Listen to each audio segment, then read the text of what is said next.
You certainly have, Marianne. Up next, we have Joel. Joel, if you can go ahead and unmute yourself, we'd love to have your question. Hello, thank you. Thank you, Marianne. I have a vision and a dream, and I was wondering what your thoughts would be on the planting for the health of our mother planet Earth, the planting of 18 billion trees. Just imagine new forests everywhere where trees are pulling oxygen, carbon dioxide out of the air, giving us oxygen, holding soil together, and offering food and habitat for life. And I'm on a mission to plant trees, Marianne. That's beautiful. Most serious conversation about fighting climate change does include reforestation. I think we also have to remember that in planting trees, it does matter which kinds of trees we plant.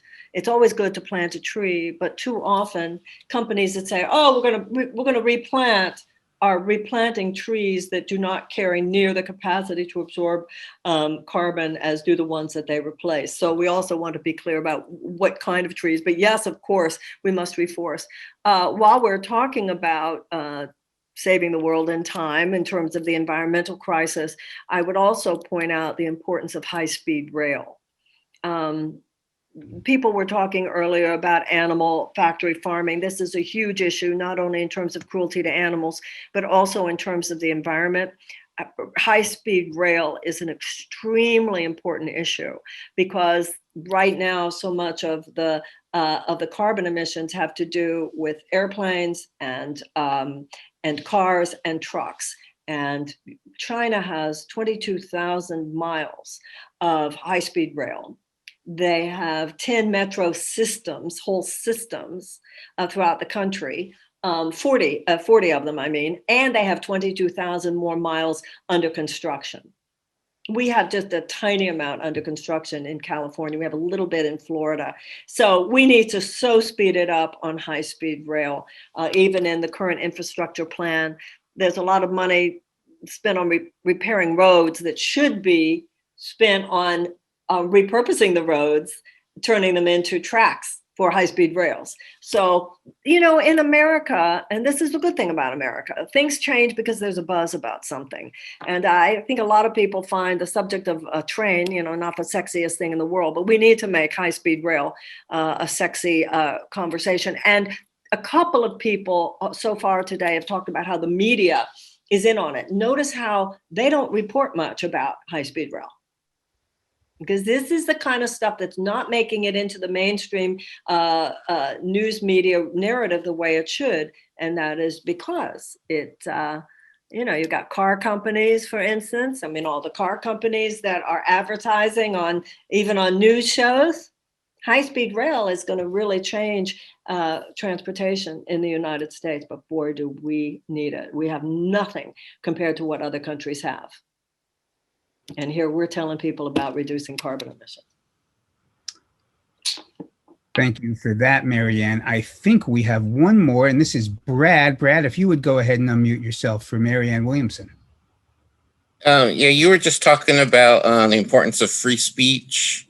And so I was wondering what you would think about all the social media companies, all their censorship, like alternative methods of cancer, they're getting banned. Anyone who's says anything bad about vaccines, or even if they should ever like censor or ban the president of the United States, even whether you agree or disagree with the president. Excuse me. I was having a conversation on the phone just this morning by a former state attorney general, and we were talking about just this. I remember when Sacha Baron Cohen was saying about Trump, how dangerous it was to have Trump on Twitter, and how, you know, the phrase that Cohen would use, and I think he was right, he said if Hitler were alive today, he would be taking out 30-second ads on Facebook. And so I very much supported the deplatforming of the former president. And I do think the world is a better place without his tweets. Having said so, I also said that I was uncomfortable with exactly what you just said, including Bobby Kennedy Jr. I said, I don't agree with everything Bobby Kennedy Jr. said, but I wanted to read what he was saying. And so you're right. And I've talked to a lot of people. Where's the point? Where's the point at which, because social media platforms are the new town public square. So it's tough. It's a tough one. It's a tough one because I do think I do support the deplatforming of the president. I felt that he was a powerful agent of hate. On the other hand, the deplatforming of so many of these alternative medicine things, I agree with you.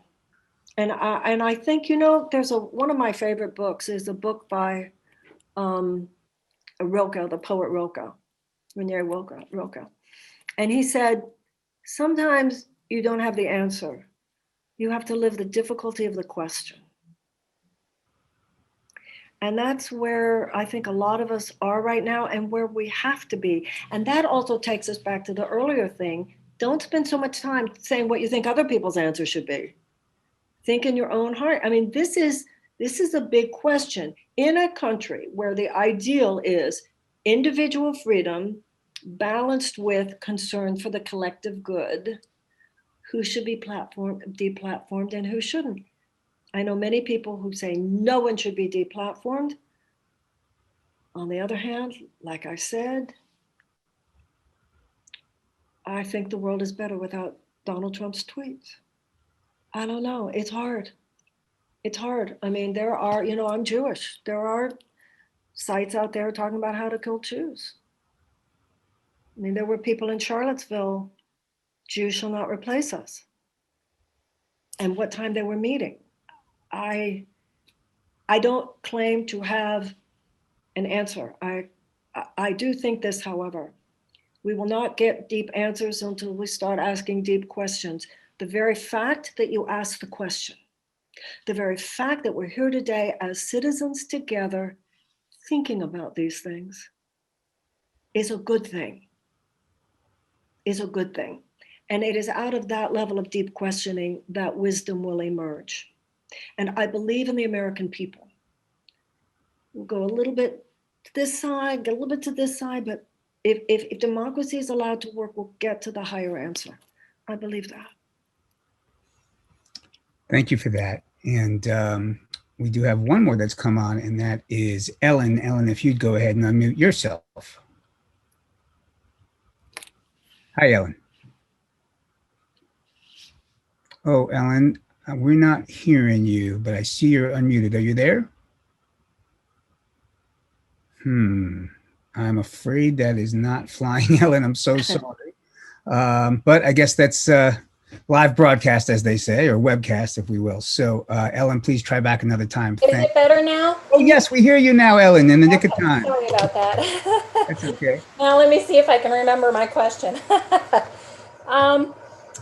You had talked a little bit about politics and how hard it is to do anything about, the USDA and big pharma and the lobbyists. And I just wonder what can be done, or is it just too far gone?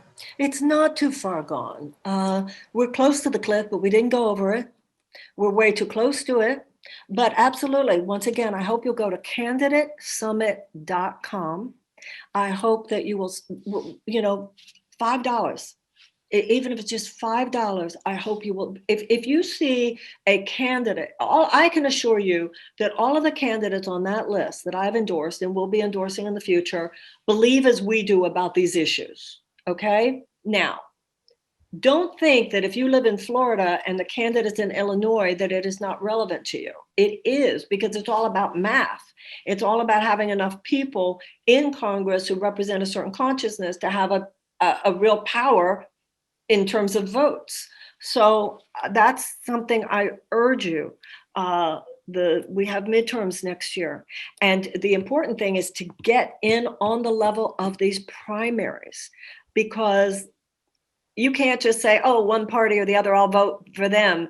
It's on the level of the primary that we're talking about whether people who are taking a stand against corporate control are trying to run, and they're usually people who don't have a lot of financial backing for good reason. So they need us. I hope you will go to candidatesummit.com. And I am working very hard, not only in finding these candidates, but vetting them. And they're really fantastic people. And you will see there the summit we did the other night, each one taking 4 minutes to share their opinions. It's very touching. I hope you will look. And like I said, I hope you will get involved in your own communities. And some of you perhaps might be thinking about running for office yourself.